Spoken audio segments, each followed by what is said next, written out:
Mas hoje nós estamos aqui para falarmos, para dar continuidade ao que Deus tem nos dado no decorrer deste mês. Estamos no 5º dia da série A Queda de Jericó. O tema do mês: a Arca da Aliança representa a presença de Deus. Texto base de 2 Samuel, capítulo 6, verso 11 a 15. É isso? Nós vamos falar sobre a Arca da Aliança e a nova aliança. Amém? Eu gostaria de ler com os irmãos no livro de Êxodos, no capítulo 25, Êxodos 25, do 10 ao 22. Amém? Nos diz a palavra: também farão uma arca de madeira de cetim. O seu comprimento será de 2 côvados e meio, e a sua largura de 1 côvado e meio, e de 1 côvado e meio a sua altura. E cobri-la-ás de ouro puro por dentro e por fora, a cobrirás. E farás sobre ela uma coroa de ouro ao redor. E fundirás para ela 4 argolas de ouro, e as porás nos 4 cantos dela. 2 argolas num lado dela e 2 argolas no outro lado dela. E farás varas de madeira de cetim, e as cobrirás com ouro, e meterás as varas nas argolas aos lados da arca, para se levar com elas a arca. As varas estão nas argolas da arca, e não se tirarão delas. Depois porás na arca o testemunho que eu te darei. Também farás um propiciatório de ouro puro. O seu comprimento será de 2 côvados e meio, e a sua largura de 1 côvado e meio. Farás também 2 querubins de ouro batido o farás nas 2 extremidades do propiciatório. Farás um querubim na extremidade de uma parte, e outro querubim na extremidade da outra parte. De uma só peça com o propiciatório fareis os querubins nas 2 extremidades dele. Os querubins estenderão as suas asas por cima, cobrindo as suas asas o propiciatório, as faces deles, uma defronte da outra. As faces dos querubins estarão voltadas para o propiciatório. E porás o propiciatório em cima da arca. Depois de houveres posto na arca o testemunho que eu te darei, e ali virei a ti, e falarei contigo de cima do propiciatório. Amém? Irmãos, aqui foi as instruções dadas a Moisés para a confecção da arca. Nesses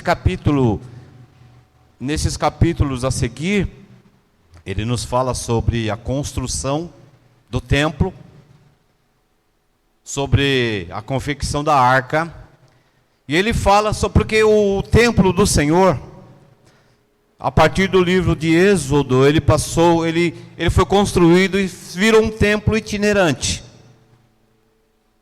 Ele não era um templo fixo, era uma tenda, que onde eles chegavam, eles armavam a tenda, e a Arca da Aliança era o lugar onde Deus manifestava a sua glória. Era o lugar onde a mesa do propiciatório era o lugar onde se oferecia os propósitos, onde se ofereciam os sacrifícios. Era um altar para sacrifícios. Amém? E ele mandou que, feito tudo isto, tinham algumas coisas que precisavam ser guardadas dentro da arca. E os pertences que eram guardados dentro da arca eram as 2 tábuas da lei, um vaso com maná representando a provisão de Deus,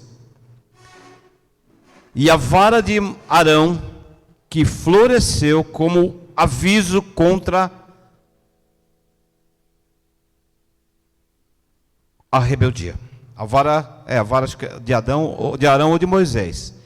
Então haviam 3 representações ali para que ficasse como memória para as gerações seguintes. Deus, ele... É interessante nós vemos Deus agindo, né, igreja? Ele não age como nós, aleatoriamente. Tudo que Deus faz tem um propósito específico. Amém? Eu não sei o que você tem hoje, o que você está passando, você que está nos assistindo pelas redes sociais, mas de vez em quando nós precisamos parar e olhar para a arca.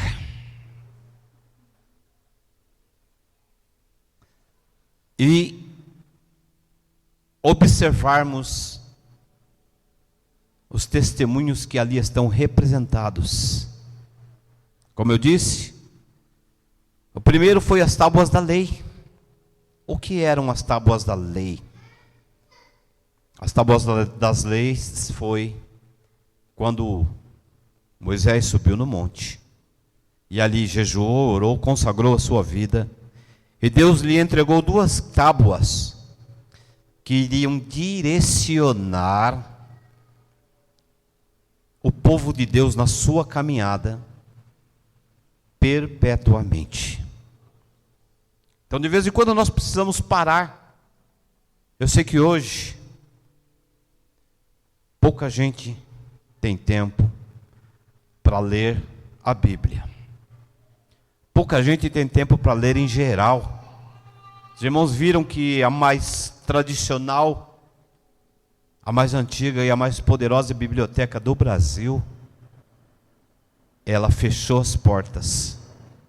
A cultura. Por quê? Porque o povo não lê mais nada. Então, de vez em quando, nós precisamos parar e abrir a palavra e ler a palavra. Eu lá no meu trabalho, eu converso muito sobre a Bíblia. E há muita dúvida sobre coisas básicas, sobre coisas simples. E as pessoas falam, eu leio, mas não entendo. Mas a Bíblia nos diz no Salmo que a palavra dele é o quê? Lâmpada para os meus pés e luz para o meu caminho. Se nós não lemos a palavra, nós temos a tendência de andar na escuridão. Mas que escuridão é esta? Escuridão de conhecimento, escuridão de entendimento. Então, quando nós olhamos para a arca, no Velho Testamento, nós vemos as tábuas da lei, e como Deus conduzia o seu povo todos os dias, deixando aqui na Arca da Aliança um exemplo para as gerações vindouras. E depois ele fala, o segundo seria um vaso com maná, representando a provisão. O que era o maná? Bispo Cido, o que era o maná?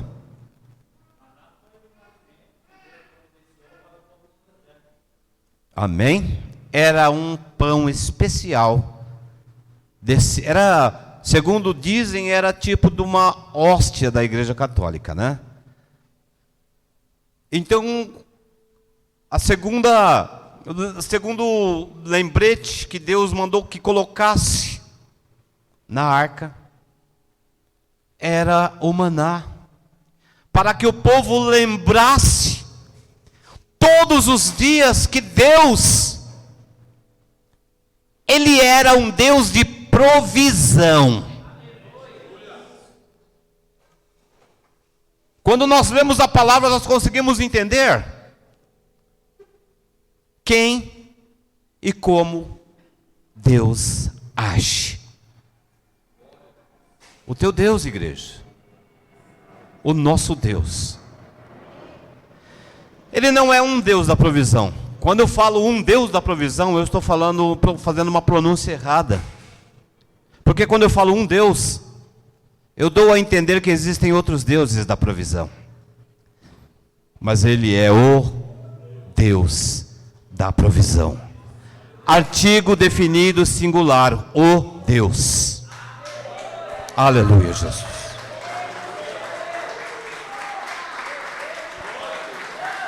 Aleluias. Não adianta ir buscar em outros deuses. Nós temos que respeitar as pessoas naquilo que eles creem. Mas o nosso respeito em relação ao que eles creem não os levará à salvação, igreja.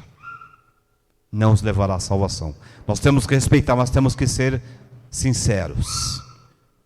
Nós temos o Deus que provê.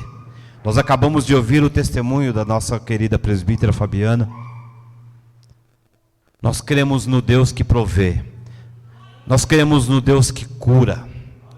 Nós cremos no Deus que restaura. Nós cremos no Deus que edifica vidas.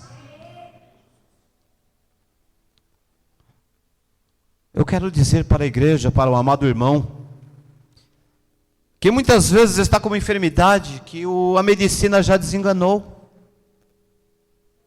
Aquele Jesus que lá no capítulo 11 do livro de João demorou 4 dias para chegar onde estava Lázaro. Ele não mudou. Mas ele disse para você, igreja. Ele disse para mim, alguém vai me dizer, mas Jesus não está mais no nosso meio. Realmente Jesus não está mais no nosso meio. E agora? Mas lá no livro de João, no capítulo 16, ele disse: eu vou para Deus, mas eu vou deixar um outro consolador, para estar com vocês, todos os dias, até a consumação dos séculos. Mas o que tem a ver o Espírito Santo? O que tem a ver Deus comigo? Se Ele não está aqui, o Espírito Santo, Ele é consolador. Meus queridos, o Espírito Santo é a fonte de tudo que nós precisamos. Jesus disse lá no livro de Marcos, no capítulo 16: e estes sinais seguirão o Espírito Santo, seguirão a Jesus, ou seguirão aos que crerem? Este Espírito Santo que foi prometido por Joel no capítulo 2, que foi derramado no livro de Atos no capítulo 2, ele te conduz a fazer as coisas que Jesus fazia. Ele te conduz a crer como Jesus cria. Ele te conduz, se for preciso, a andar por sobre as águas. Mas é preciso, como eu havia dito, nós lermos a lei do Senhor. É preciso nós crermos que Ele é o Deus da provisão. Porque nós precisamos de provisão, mas a provisão, muita gente acha que provisão é só alimento. Nós precisamos de provisão no mundo psicológico. O nosso psique, às vezes, ele está destruído pelas lutas, pelas dificuldades, pelos problemas, pelas enfermidades que nós encontramos no dia a dia.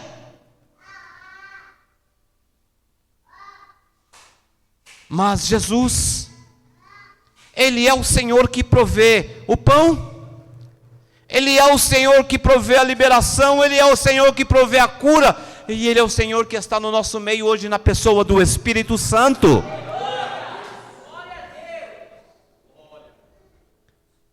Amém? Então nós temos aqui a arca da aliança que foi feita e colocada no templo para ali se oferecer o sacrifício. E a Bíblia nos diz que foram colocados 2 querubins, um de frente para o outro, no centro da arca. E se nós formos olhar para esta representação, e nós formos olhar para o livro de Isaías no capítulo 6, nós vamos ver também os querubins, com as asas, na mesma posição. Aqui eles cobriam o rosto com suas asas. No livro de Isaías no capítulo 6, os querubins também voavam de um lado para o outro, gritando que santo, santo, santo é o Senhor dos exércitos. Então aqui havia uma representação do que existe no céu. E a Bíblia diz que entre os querubins, o Senhor manifestava a sua glória e falava com o povo. Mas isto estava restrito aos hebreus. Meu querido, isso não era para você. Isso não era para nós, isso era só para os hebreus. Mas a Bíblia diz que a salvação não é só para os hebreus. A salvação não é só para aqueles que tiveram o privilégio de vir da geração de Jacó. A salvação é para todo aquele que nele crê. Quem crer e for batizado será salvo. Amém? E quanto a isso eu deixo um parêntese. Quem crer e for batizado será salvo. Uma conjugação para o futuro. Por quê? Porque quem crer e for batizado não está salvo, igreja. Tem que permanecer. Tem que permanecer. E santificar. Quando Deus ele veio ter lá, acho que lá no capítulo de Gênesis, se eu não me engano, no capítulo 18, ele fala uma coisa interessante para Abrão. E o que é que ele fala para Abrão? Anda na minha presença e seja perfeito. Então a nossa vitória, a nossa bênção, ela depende exatamente disso. Andar na presença de Deus e ser perfeito. Mas alguém vai dizer, pastor, eu não consigo ser perfeito. Ninguém consegue, igreja. Mas nós conseguimos ser diferente. Você vai de vez em quando dar umas escorregadas. Pode acontecer. Mas ninguém vai te ver. Ninguém pode te ver sendo igual ao ímpio, andando igual ao ímpio, falando as mesmas coisas que os ímpios, vivendo igual aos ímpios. Nós precisamos ser diferente. Então a arca da aliança, ela foi construída, foi colocada dentro do templo, primeiro para a manifestação da glória de Deus. Segundo, para oferecer sacrifício agradáveis a Deus. Mas agora nós vamos para a nova aliança. O que nós lemos hoje? Lá no livro de 1 Coríntios, capítulo 11, a Bíblia nos diz, quando nós lemos o texto bíblico, Jesus disse, este cálice é a nova aliança no meu nome. Então Jesus agora, no livro de João, no capítulo 1, a Bíblia nos diz que ele veio para os seus, e os seus não receberam, mas todos que o receberam, deu-lhes o poder de serem feitos filhos de Deus. Então nós, em Jesus, iniciamos aquela arca da aliança. Agora, ela para nós, não é que ela cai no esquecimento. Agora nós vamos passar a viver os testemunhos de Jesus. Lá atrás, havia uma mesa do sacrifício. A mesa do sacrifício agora se chama cruz do Calvário.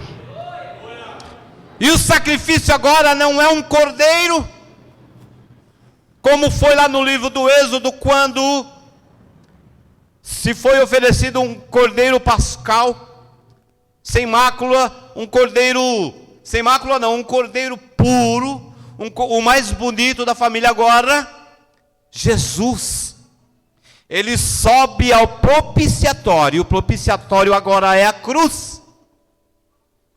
E a Bíblia nos diz, lá no capítulo 28 do livro de Mateus, que quando Jesus ele brada em alta voz, está consumado. O que aconteceu, Bispo Márcio, quando ele gritou? O véu do templo se rasgou de alto a baixo, ou seja, este templo que Moisés construiu para a manifestação da glória de Deus está destruído. Acabou o tempo da velha aliança. Havia um sacerdote no Velho Testamento que subia com o sacrifício, e ele tinha a autoridade e o poder para oferecer sacrifício a Deus. Mas esse sacrifício passou a desagradar a Deus. Por quê? O homem sacrificava no domingo e na segunda já estava pecando. Deus desagradou-se dele. Agora Jesus, ele veio ser o sacrifício, o meu sacrifício, o teu sacrifício. Ele levou sobre si as nossas dores. O véu do templo agora se rasgou de alto a baixo. Então aquilo ali, ele continua valendo para os judeus, porque os judeus, eles foram apartados do arrebatamento da igreja. Os irmãos sabem disto, né? Os judeus não participarão do arrebatamento da igreja, a menos aqueles que se convertam. Para eles, o templo continua valendo, tanto que eles já estão iniciando a construção do terceiro templo, onde se manifestará o anticristo. Então,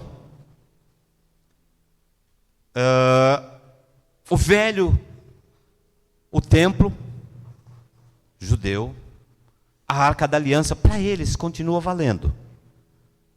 Mas Jesus agora é o nosso propiciatório. Jesus agora é o nosso sacrifício. Quando ele rasgou o véu do templo, ele aboliu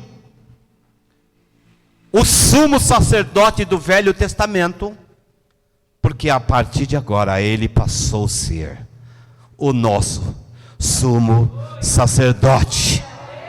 Você não vai levar ao homem as suas dores, você não vai levar ao homem os seus pecados, você não vai levar ao homem as suas dificuldades. Agora o céu se abriu. Aleluia. Jesus, ele é o nosso mediador, ele é o nosso sumo sacerdote, ele é, aleluia, a lei. Nós falamos que no princípio, que dentro da arca da aliança fora colocada as tábuas da lei. E dentre as leis havia algumas palavras que diziam: amar a Deus sobre todas as coisas, o teu próximo como a ti mesmo. E conferiam 10 mandamentos, mas agora Jesus é a nova lei. E ele resume tudo. O que era 10 agora passa a ser 2. E se nós tropeçarmos nesses 2, nós estamos perdidos. E quais são os 2 mandamentos que Jesus deixou?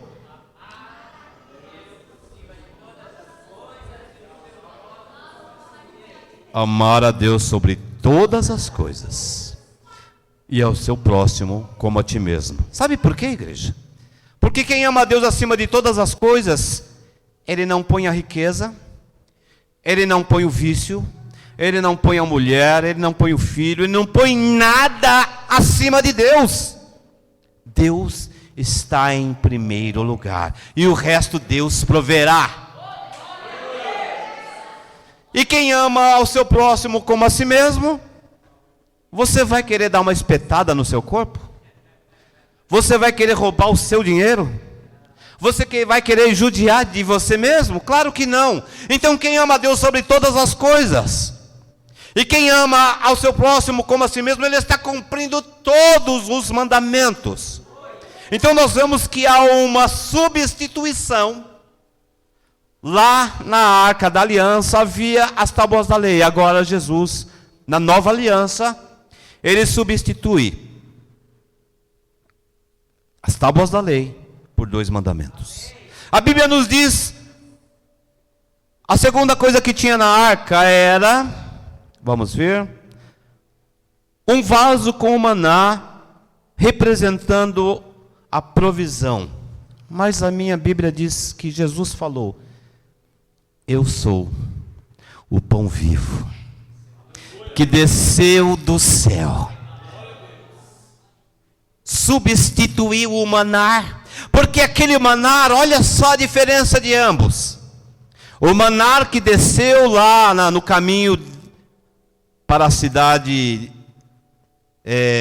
santa, ele servia para um dia. Ele servia só para aquele dia. Quem pegasse para comer no outro dia ia estar cheio de bicho. Mas Jesus é o pão vivo que desceu do céu. E quem comer deste pão não terá fome. Quem comer deste pão viverá. Não, ele não sacia somente o físico, mas ele sacia a alma, ele sacia o espiritual. Ele nos dá direção, ele nos dá fortalecimento, ele nos dá graça para crermos que se, aleluias, amanhã nós não estivermos aqui, certamente nós estaremos com ele na glória. Aleluia, Jesus.